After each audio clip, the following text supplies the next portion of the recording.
I stood at the altar in our New York church, staring at the doors, telling myself to breathe. My hands would not stop shaking. Marcus leaned close and whispered, "Relax, Ethan. You look like you're about to faint." "I'm fine," I muttered. "I'm just overwhelmed." "You're getting married, man. That's normal." The music started. My heart pounded so hard I felt it in my throat. I wiped my palms on my suit and forced a smile. This was the day I had waited for. The day I thought would lock my future in place. The doors opened. Olivia stepped inside in her white dress. Everyone stood. I forgot how to breathe. "She looks beautiful," Marcus whispered. "I know," I said, my voice barely steady. "She's everything." As she walked toward me, I noticed something strange. Her smile didn't reach her eyes. She looked pale, distant. When she reached me, I whispered, "You okay?" She nodded too fast. "Yeah, I'm fine." Pastor Grant smiled at us. "Dearly beloved, we are gathered here today." I tried to focus on his words, but I kept looking at Olivia. Her hands were cold when I held them. "You're freezing," I whispered. "I'm just nervous," she said. "You don't have to be. It's me." Her lips trembled slightly. "I know." Pastor Grant continued, "Marriage is a sacred covenant." The church doors suddenly creaked open again. At first I thought someone was late. A few guests turned their heads. Then more did. A wave of whispers moved through the room. Olivia's fingers tightened around mine. I followed her gaze. A man stood at the entrance. Dark jacket. Messy hair. A guitar case slung over his shoulder. Daniel Brooks. I had seen his pictures before. The first love. The one she said was a closed chapter. He stepped forward slowly. Olivia's breathing changed. "No," she whispered. I looked at her. "What's wrong?" She pulled her hands away from mine.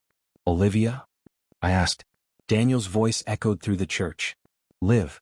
The nickname hit me like a slap. He walked down the aisle as if this were his moment. Marcus muttered, "What the hell is he doing here?" I couldn't move. I couldn't think. Daniel stopped a few feet away from us. He looked at Olivia, not at me. "I'm sorry I'm late," he said softly. "But I had to come." Olivia's eyes filled with tears. I felt my chest tighten. "Olivia," I said carefully, "why is he here?" She didn't answer me. She stared at him like the rest of the world had disappeared. Daniel took another step. "I shouldn't have let you go. I was stupid. I thought chasing music mattered more than you."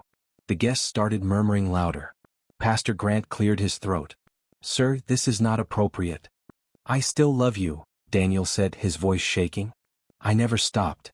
The air felt thin. My ears rang. I looked at Olivia. "Say something." She finally looked at me. Her expression broke me before her words did. "I'm sorry," she whispered. "For what?" My voice cracked. "For him being here? For this joke." She shook her head, tears spilling down. "For lying to you." My stomach dropped. "What?" "I thought I could move on," she said, her voice barely audible. "I thought I could love you the way you deserved." The church went silent. "You said you did," I replied. "You told me you chose me." "I tried," she said. "I really tried." Daniel reached for her hand. "Come with me." I felt like I was watching my life from outside my body. "Olivia," I said slowly, "look at me." She hesitated. "I'm your fiancé," I continued. "In a few seconds I'm supposed to be your husband. If you walk away now, don't ever come back." Her lips trembled. "Ethan, do you love him?" I asked. Silence. That was my answer. She stepped back from me. "I'm sorry," she said again, louder this time. Gasps filled the church. Then she lifted her dress slightly and walked down the aisle, past the guests, past the flowers, past the future we built. She stopped in front of Daniel.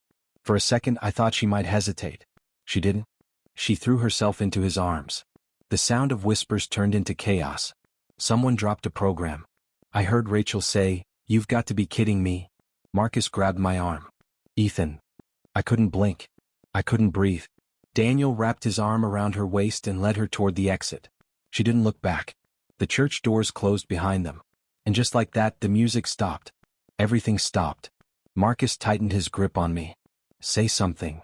I stared at the empty aisle. "I was enough," I said quietly. "Wasn't I?" He didn't answer. My chest felt hollow. My wedding ring felt heavy in my pocket. I looked at the altar, at Pastor Grant, at the 100 guests who had just watched me get abandoned. My perfect day had shattered in front of everyone, and I was still standing there, alone. I sat down in the front pew because my legs would not hold me anymore. The church felt smaller, louder. Whispers moved like smoke around me. Is he okay? This is humiliating. I can't believe she did that. Every word cut deeper. Marcus leaned down. Ethan, let's get you out of here. I can't move, I said. My voice sounded distant, like it belonged to someone else. If I walk out now, I lose twice. You didn't lose, he said. She did. I stared at the empty aisle. Then why does it feel like I'm the one everyone's staring at? Because they were. I felt their eyes on my back, on my face, on the suit that suddenly felt like a costume. A calm voice spoke beside me. Are you going to let this define you? I turned slowly. A woman sat one seat away from me. Dark hair, simple blue dress, steady eyes. I had seen her earlier but never noticed her. Excuse me? I asked. Are you going to let this moment decide who you are? She repeated. I let out a weak laugh. Did you miss what just happened? No, she said. I saw everything. Then you know I just got left at the altar. I know, she replied evenly. But that's something she did. Not something you are. Her voice held no pity. Just fact. Who are you? I asked. Sophia Hayes, she said. I came with a cousin. I barely know Olivia. I blinked. So you're not here for her? I was, she said. But I'm not impressed. Despite everything, I almost smiled. That makes one of us. She studied me quietly.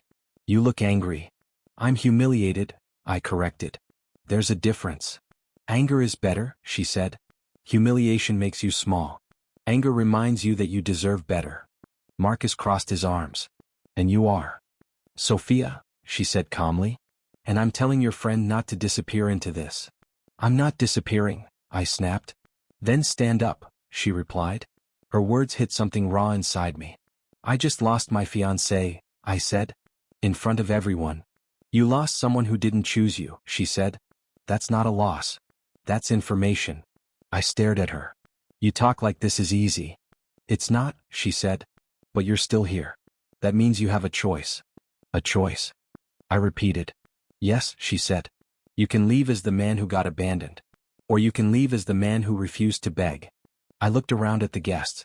Some were standing awkwardly. Some were pretending not to watch me. I loved her, I said quietly. Maybe, Sophia said. Or maybe you loved who you thought she was. That hurt more than anything. Marcus leaned closer. Ethan, let's just go. I stood up slowly. The room went silent. Pastor Grant looked confused. Son, we can reschedule. No, I said, my voice stronger than I felt. I looked at the guests. At my family. At the empty doors where Olivia had disappeared. If anyone here still believes in today, I said loudly, my heart pounding, marry me. A gasp moved through the church. Marcus grabbed my arm. Have you lost your mind? Probably, I muttered. The silence stretched. I felt ridiculous, desperate, powerful, broken. Sophia stood up beside me. She didn't rush. She didn't smile. She just looked at me carefully like she was measuring something inside me. Are you serious? She asked quietly. I don't know, I admitted. But I know I won't let this be the story people tell about me. This isn't about pride? She asked. It's about choice, I said. She chose him. I choose not to be left behind. The church waited. Sophia held my gaze for a long moment. Then she nodded once. Okay, she said. The word echoed louder than Olivia's apology had. Marcus whispered, this is insane. Maybe it was. But for the first time since the doors had closed, I didn't feel small. I felt like I had taken something back. Even if I had no idea what I had just done. I stood at the altar again, but this time the air felt different. Thinner. Sharper. Pastor Grant looked at me like I had asked him to rewrite reality. Ethan, he said quietly, are you certain about this? Yes, I replied. My voice didn't shake. I'm certain. He turned to Sophia. And you, young lady? I wouldn't be standing here if I wasn't, she said calmly. Marcus stepped closer to me and hissed, this is crazy. You met her 10 minutes ago. I know, I said. Then stop this. No. Rachel grabbed my sleeve. Are you trying to hurt Olivia back? I'm trying to stand up, I answered. She searched my face. Do you even know her? No, I admitted. But she didn't run. Sophia heard that. She glanced at me but said nothing. Pastor Grant cleared his throat. Very well. Marriage is not to be entered lightly. I understand, I said. Sophia nodded. So do I. The guests were still seated, stunned into silence. I could feel their disbelief pressing against my back. Pastor Grant began again, his voice slower this time. Do you, Ethan Carter, take Sophia Hayes to be your lawfully wedded wife? I looked at Sophia. Her eyes were steady. No fear. No pity. I do, I said. And do you, Sophia Hayes, take Ethan Carter to be your lawfully wedded husband? She held my gaze. I do. The words felt unreal, like I was watching myself speak them. Pastor Grant hesitated before finishing. Then by the power vested in me, I now pronounce you husband and wife. There was no applause. Just silence. Sophia turned to me slightly. Are we supposed to kiss? I let out a short breath. Do you want to? She studied me. Not for show. Then no, I said. We walked down the aisle together. Not triumphantly. Not romantically. Just steadily. Outside the church, Marcus caught up to me. Tell me this is a stunt. It's not. You don't even know her favorite color. I'll learn. You're building a life on anger. I stopped walking. No. I'm building it on choice. He stared at me. I hope you're right. Rachel hugged me tightly. If this is you trying to survive, I'll support you, she whispered. Just don't lie to yourself. I won't, I promised. Later, when most of the guests had left, Sophia and I stood alone near the entrance. She faced me fully. We need to talk. I agree. I won't be your revenge tool, she said calmly. I blinked. You're not. If this is about proving something to her, I'll walk away. It's not about proving anything, I said. It's about not being broken. She crossed her arms. Be honest with me. Are you still in love with her? The question hit hard. Yes, I said quietly. I was ready to spend my life with her. And now? Now I feel empty. She nodded slowly. Good. Empty is honest. I almost laughed. That's your version of comfort? I don't do pity, she replied. I do truth. I respected that. So what do we do? I asked. We don't pretend, she said. We don't fake love. We don't act like this is some fairy tale. And if it never becomes one, then at least we were real. I studied her face. Why did you say yes? She looked away for a moment. Because I know what it feels like to be second choice. I felt something shift inside me. Someone left you too? Not at the altar, she said. But close enough. I didn't push further. That night, instead of a honeymoon suite, we sat in my apartment living room. My wedding decoration still felt like a joke. I loosened my tie. You can still leave. You want me to? She asked. No. Then I'm staying. We sat in silence for a few seconds. I loved Olivia, I admitted. I built my future around her. Every decision. And did she build hers around you? Sophia asked. I thought about Daniel. About the way Olivia looked at him. No, I said. Sophia leaned back. I once trusted a man who said I was his forever. Then he chose someone easier. I'm sorry, I said. Don't be, she replied. It taught me not to beg. I looked at her carefully. I won't make you beg. Good, she said softly. And I won't let you shrink. Something in my chest eased. I don't know what this is, I said. It's a start, she answered. For what? For something honest. I studied her in the quiet light of my living room. For the first time that day, I didn't feel watched. I didn't feel judged. I felt understood. Not pitted. See. And maybe that was stronger than love built on lies. The morning after my second wedding, I woke up to my phone vibrating nonstop. Sophia stood in my kitchen holding a mug. You going to check that? I'm afraid to, I admitted. Rip the bandage off, she said. I unlocked my phone. Notifications flooded the screen. Videos. Photos. Headlines. Bride runs back to ex. I read aloud. Sophia leaned against the counter. You're trending. Great, I muttered. Marcus called. I answered. How bad is it? You're everywhere, he said. The video of her running down the aisle has 5 million views. And me? You proposing to a stranger? That's the twist ending. I rubbed my forehead. Do I look insane? You look bold, he said. People love bold. I didn't do it for people. I know, he replied. That's why it worked. Another call came through. Olivia. I stared at her name. Sophia noticed. You going to answer? No. The phone stopped ringing. Then started again. She won't stop, Sophia said calmly. You can silence her or face her. I hesitated, then declined again. She said it was a mistake, Sophia added softly. I looked at her. You spoke to her? She texted me. Asked who I was. And what did you say?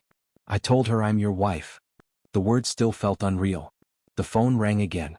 I exhaled. Fine. I answered. What? Ethan. Olivia's voice cracked. Please don't hang up. You have 30 seconds. I panicked, she said. Seeing Daniel again, it confused me. Confused you? I repeated. You ran out of our wedding. I didn't think he'd come. You were texting him, I said sharply. Silence. You knew, she whispered. I know enough. It was just closure, she rushed. I needed to see him to move on. You moved on down the aisle with him, I snapped. I made a mistake. You made a choice. Ethan, please. I still love you. The words didn't hurt like before. They irritated me. You don't love me, I said calmly. You loved knowing I'd always be here. That's not fair. What's not fair is standing at the altar while you ran to him. She started crying. He already left again. I felt something cold settle inside me. What? He said he wasn't ready, she whispered. He just didn't want to lose me to you. I closed my eyes. So you lost both. Can we talk in person? No. Please. I'm married, I said. To a stranger, she argued. To someone who didn't humiliate me. She went quiet. I have to go, I finished and hung up. Sophia watched me carefully. How do you feel? Angry, I said. Not broken. Just angry. That's progress. I looked at her. You're staying, right? For now, she said. Until we figure this out. Figure what out? If this is survival or something more. That afternoon Marcus came over. He eyed Sophia cautiously. So you're really doing this? He asked me. Yes. He looked at her. You sure about him? Sophia sipped her coffee. He's honest about his mess. I respect that. Marcus snorted. That's one way to describe him. Give her a chance, I said. He studied us both, then nodded slowly. If you hurt him, I'll know. Sophia smiled faintly. Noted. Days passed. Sophia moved a suitcase into my bedroom. This is temporary, she reminded me. I know. We set simple rules. No lying, she said. No pretending, I added. No using this to make her jealous. I won't. Rachel visited one evening. She hugged Sophia first. You're brave. Or impulsive, Sophia replied. Rachel turned to me. Maybe this is the best thing that ever happened to you. That's dramatic, I said. Is it? She asked. You would have married someone who didn't choose you. I didn't argue. Meanwhile, Olivia's name kept appearing online. Her company released a statement about personal matters. A week later, Marcus sent me a link. She's been put on leave, he said. For what? Public image issues. I stared at the screen. Sophia noticed. Karma doesn't shout, she said. It adjusts. Another message popped up. Daniel's band announced a canceled tour. Looks like he's not doing great either, Marcus added. I felt no joy. Just clarity. Olivia called again that night. I didn't answer. Sophia looked at me. Still angry? No, I said honestly. Just done. She nodded. We sat on the couch in silence. This is awkward, I admitted. It is, she agreed. But it's peaceful. She smiled slightly. Peace is underrated. I looked around my apartment. It didn't feel broken anymore. Just different. My phone buzzed one last time. A text from Olivia. I miss you. I deleted it without replying. Sophia noticed. Closure? She asked.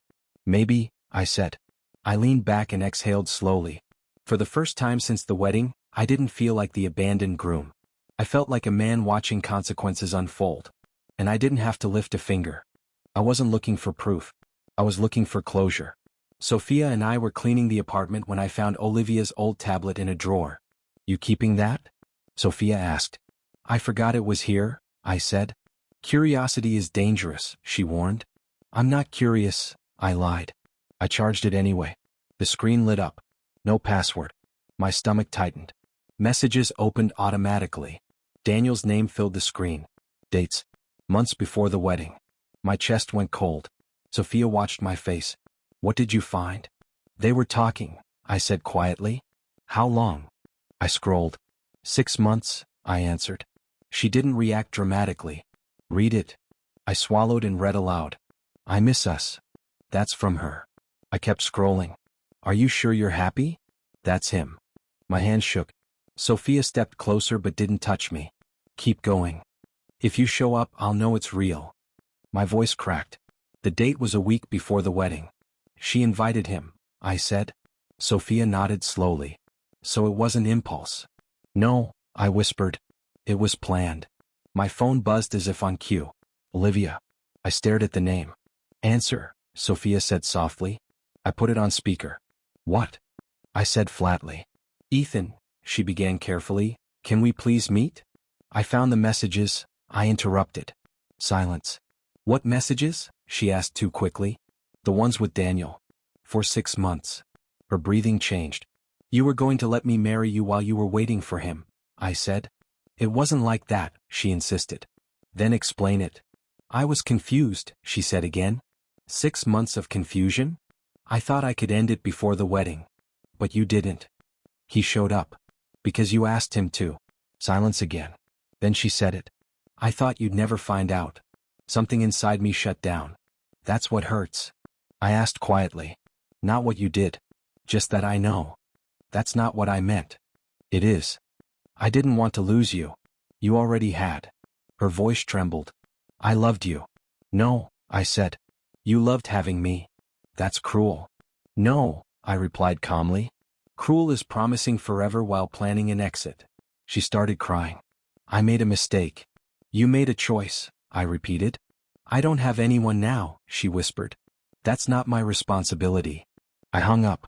The room felt quiet but not heavy. Sophia studied me. How do you feel? Clear, I said. Angry? A little. Sad. Less than I expected. She nodded. Truth kills illusions. I sat down. I ignored signs. Like what? Late night texting. Mood swings. Her pulling away. Why ignore it? I hesitated. Because I didn't want to start over, I admitted. I didn't want to be alone. Sophia leaned against the counter. So you chose comfort over clarity. Yeah. And she chose history over loyalty. That sounds harsh. It's accurate. I let out a slow breath. I wasn't perfect either. Explain. I built my life around her, I said. Every plan. Every goal. That's not love, she replied. That's dependence. I looked at her sharply. You don't sugarcoat anything. I don't help people hide from themselves. I almost smiled. You're intense. So are you, she said. You just hid it behind devotion. That stung because it was true. Later that evening we cooked dinner together. Don't overthink the sauce, she said, nudging my hand. Just taste it. I like control, I muttered. I noticed. We laughed quietly. It felt strange, laughing so soon after betrayal. Is this weird for you? I asked. Yes, she admitted. But weird doesn't mean wrong. I looked at her across the kitchen. Why are you still here? Because you're trying to grow, she said. Not just win. I wanted to win at first. I know. And now? Now you want peace. She wasn't wrong. Later we sat on the balcony. I was scared of being alone, I confessed. Most people are, she said. But I let that fear blind me. That's human. I looked at her. You challenge me. Good. Most people comfort me. I don't want to comfort you, she replied. I want you honest. I nodded slowly. For the first time I saw my part clearly. Olivia betrayed me. But I betrayed myself first. And that realization hurt more than the messages ever could. Yet somehow, it also felt like the beginning of something stronger. I was in my office when Marcus rushed in without knocking. You're not going to believe this, he said. Try me. We got the investor. I leaned back slowly. From California? Yes. Victor Hayes. The name meant nothing at first. That's huge, I said. Set up the call. It's already scheduled, Marcus replied. He wants to meet today. An hour later, I sat in the conference room staring at the screen. A man in his mid-30s appeared. Sharp suit. Calm eyes. Ethan Carter, he said. I've heard a lot about you. Hopefully good things, I answered. He smiled slightly. Your numbers speak for themselves. We discussed growth, expansion, projections. He was direct. Focused. I'm prepared to invest, he said finally. On one condition. I tensed. Which is? Transparency. You'll have it. He nodded once. Good. I'll have my team send the paperwork. The call ended. Marcus grinned. We just leveled up. I exhaled slowly. Yeah. That evening I told Sophia. Victor Hayes, she repeated. Yeah. Big investor. She went quiet. What? I asked. That's my brother. I stared at her. What? Victor is my older brother, she said calmly. My chest tightened. You didn't tell me. I didn't know he was meeting you, she replied. This feels planned. Her expression hardened slightly. You think I set this up? I don't know what to think. She crossed her arms. Victor invests in tech startups. He told me weeks ago he was looking at one in New York. I didn't ask which. You didn't mention my company. No. I studied her face carefully. Swear to me. I don't lie, she said evenly. Not even when it's uncomfortable. I ran a hand through my hair. It's just convenient. Or maybe you're successful, she said. That's not the point. It is, she replied. You built this company before me. I looked away. She stepped closer. Don't reduce your work to coincidence. I just don't want to feel like someone's charity case. You're not, she said firmly. Victor respects strength. He wouldn't risk his money for me. Her tone left no room for doubt. I nodded slowly. Okay. Trust goes both ways, she added. I'm trying. I know. 2 days later, the deal became public. My phone buzzed again. Olivia. I almost laughed. Go ahead, Sophia said. Finish that chapter. I answered. Yes.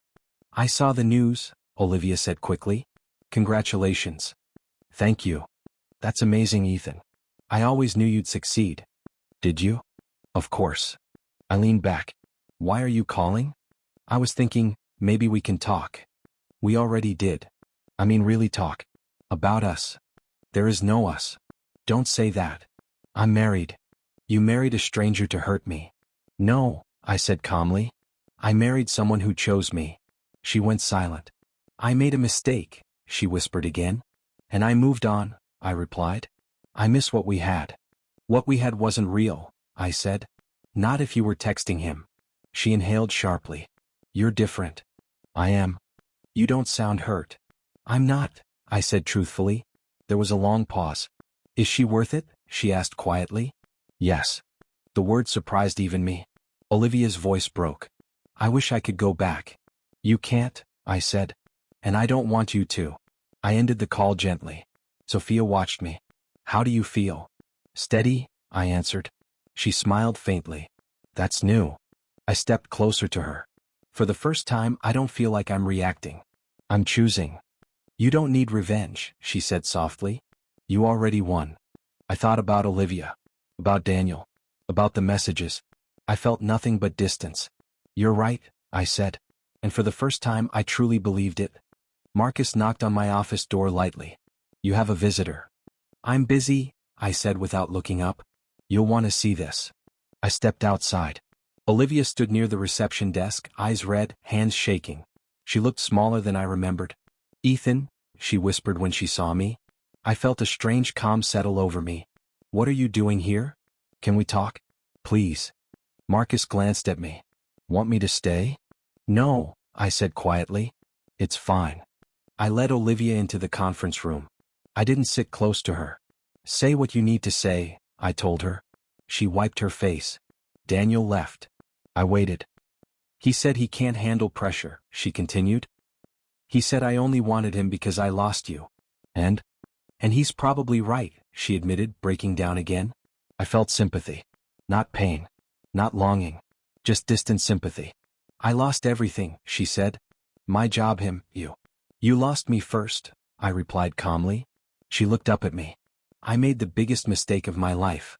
I nodded once. You did. Her shoulders shook. I thought you'd wait. For what? For me to figure it out. I was standing at the altar, I said evenly. That was the moment to figure it out. I was scared, she whispered. So was I. She stared at the table. Do you ever think about us? I think about the lesson, I said. Not the love. The love wasn't real if you were planning an exit. She flinched. I didn't mean to hurt you. You didn't mean to, I agreed. You just did. She reached across the table slightly. If I could go back, I would choose you. I didn't move toward her. But you didn't, I said. I was confused. You were hopeful he'd choose you. Tears slid down her face again. I thought he was my unfinished story. And I was your safety net. She didn't deny it. I'm alone now, she said quietly. I felt a brief ache. Not for her. For the version of me who once would have stood up and pulled her into my arms. That's not my role anymore, I said gently. Do you love her? She asked. Yes. The answer came without hesitation. Her face crumpled. So that's it. That's it. She covered her mouth as she cried. I stood up slowly. Ethan, she begged, don't walk away like this. I looked at her one last time. I didn't see my future anymore. I saw a closed door.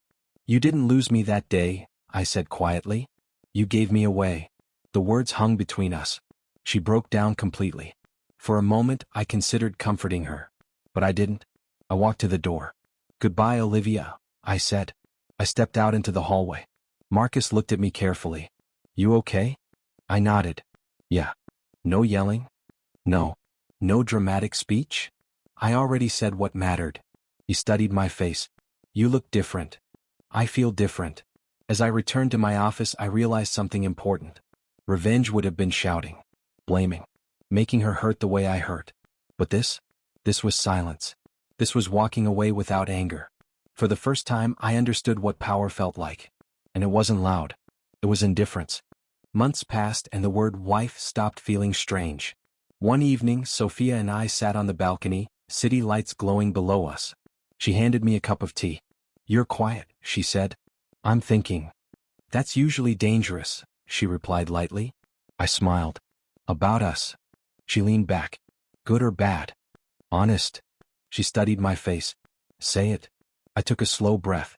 I don't want this to be a mistake. She didn't flinch. Then don't treat it like one. It started as chaos, I said. Anger. Pride. And now, she asked.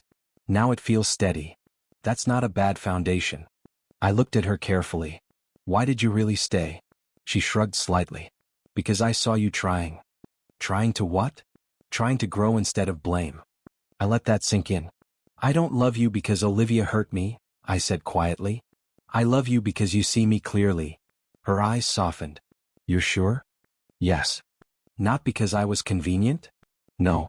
Not because I didn't leave? No. Then why? Because you challenged me, I said. You don't let me hide behind ego. You don't let me shrink. She looked down at her cup. You've changed. I had to. She looked back at me. Do you regret how we started? Not anymore. She nodded slowly. Good. Silence settled between us, but it wasn't awkward. I want to ask you something, I said. She raised an eyebrow. That sounds serious. It is. I stood up and walked inside briefly. My heart pounded harder than it had in months. When I came back, I held a small velvet box in my hand. Sophia's eyes widened. Ethan. I know we're already married, I said, kneeling in front of her. But I never asked you the right way. She covered her mouth. I don't want our story to be about revenge, I continued. I want it to be about choice. My choice. Her eyes filled with tears. I choose you, I said. Not because you were there that day. Not because you saved me. But because you understand me. Her voice trembled. You're serious. I've never been more serious. I opened the box. This isn't about fixing the past, I said. It's about building something real. She stood up slowly, tears falling. Ethan, she whispered, are you asking me to marry you again? Yes, I said. Will you marry me, this time because we both want it? She laughed softly through tears. You're already my husband. I know, I said. But I want to be your choice. She looked at me for a long moment. You are my choice, she said. Then say yes. She smiled, tears shining in her eyes. Yes. Relief flooded through me. Yes. I repeated. Yes, she said again, laughing as she pulled me up. I slipped the ring onto her finger. It fits, she whispered. It was always meant to. She wrapped her arms around me tightly. This feels different, she said against my shoulder. It is. Not rushed. Not forced. Real, she finished. I pulled back slightly. Are you happy? Yes, she said without hesitation. Are you? For the first time, completely. She cupped my face gently. We built this. We did. No ghosts, she added softly. No ghosts, I agreed. As we stood there, I realized something simple but powerful. I wasn't healing anymore. I was living. And this time, I wasn't afraid of being alone. Because I wasn't choosing out of fear. I was choosing out of love. I woke up one morning, the sunlight spilling through the blinds, and realized I hadn't thought about Olivia in weeks.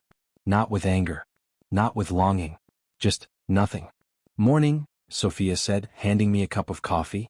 Morning, I replied, taking it. She sat across from me at the kitchen table. You look calm. I am, I said slowly. It took a while. Worth it? I smiled. Every second of it. I leaned back and thought about the year that had passed. Betrayal had broken me in ways I never expected. Olivia. Daniel. Their faces haunted me at first. The whispers, the stares, the social media posts, it all felt like it would crush me. But it didn't. Not really. Marcus called a few weeks ago. You okay? You're glowing for some reason. I'm not glowing, I said. I'm alive. You survived her? Yes, I said simply. And I didn't just survive. I chose. Sophia walked over and placed a hand on my shoulder. You made peace with it? I nodded. Not immediately. I had to accept that her choices weren't about me. They were about her. And Daniel? I laughed softly. His career faded. He left her again. Karma doesn't always shout. Sometimes it whispers quietly while you move forward. I'm proud of you, Sophia said. You faced the past without letting it control you. I took a sip of coffee. I think that's the difference between revenge and closure. Revenge feels loud. Closure is quiet. Closure is choosing life instead of anger. She leaned on my shoulder. Do you think about the wedding? Every day for a while, I admitted. I relived it. The humiliation, the shock, the heartbreak. But that day, it also started something new. Something better? She asked. Yes, I said. You. Sophia smiled. That's sweet. And accurate. We spent months quietly building our life. Sophia's humor and honesty became a rhythm I depended on. Cooking together, late-night talks, walks in the park, small things that felt monumental. She challenged my ego, forced me to reflect, and I realized I hadn't just been betrayed. I had ignored warning signs because I feared being alone. Facing that fear with her, with someone who didn't run or manipulate me, changed everything.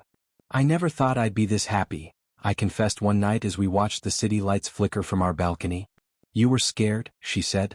But you didn't let fear win. I still worry, I admitted. About making mistakes. About losing this. Then don't treat it like a mistake, she said softly. We're building this together. And that's when I knew I loved her. Not because Olivia hurt me, not because I wanted revenge, but because Sophia understood me. She saw me fully and I could see her fully. We were equals. We were partners. We were a team. Months later, we flew to California for a quiet vow renewal. Just us, Marcus, and a small officiant. No cameras, no social media, no chaos. Standing there, I took Sophia's hands in mine. The worst day of my life led me to the best person I've ever known, I said. She laughed through tears. You always find a way to be dramatic. I mean every word, I insisted. And I mean every word back, she said. You chose me every day and I choose you every day. The officiant smiled and we exchanged vows quietly, deliberately. Every word felt heavy with meaning, unforced, real. Later, walking along the beach after the ceremony, Sophia slipped her hand into mine. Do you feel like that person at the altar in New York? I shook my head. No. That man was broken, angry, and naive. I was reactive. I thought love was possession. I thought being chosen meant being safe. Now, I know it's about trust, honesty, and choice. You've come a long way, she said softly. I have. And so have you, I replied. She leaned her head against my shoulder. We're doing this differently. Real. Real? I agreed. We walked in silence, letting the waves crash, letting the sun dip into the horizon. I felt something I hadn't felt in years, peace. Not loud. Not vengeful. Not satisfying in a dramatic sense. Just earned. Do you ever think about Olivia? Sophia asked quietly. Sometimes, I admitted. But not with anger. Not with regret. Only as a lesson. And Daniel? I smiled faintly. He's gone from my story entirely. And that's fine. Sophia squeezed my hand. Good. You deserve this. I know, I said. Because I chose it. I didn't chase revenge. I didn't dwell. I built something real. And you're happy, she said. I am, I said honestly. Completely. She laughed softly. You can stop talking now. You're sounding poetic. Not poetry, I said. Truth. That night, back at our small cabin near the cliffs, we sat in front of a fireplace. Sophia leaned against me, her warmth seeping into me. I closed my eyes for a moment. I thought of every betrayal, every heartbreak, every whisper of doubt that had once haunted me, and I realized something vital. None of it mattered anymore, not because revenge had been served, not because karma had caught up, but because I had chosen life. I had chosen love. I had chosen happiness. I'm glad we made it here, I whispered. So am I, Sophia replied. And in that quiet, undramatic moment, I understood closure fully. Not loud. Not angry. Just complete. We were alive. We were together. And that was enough. I let the silence of the ocean and the warmth of her hand fill me. For the first time, I wasn't a man defined by betrayal. I was a man defined by choice. And that made all the difference.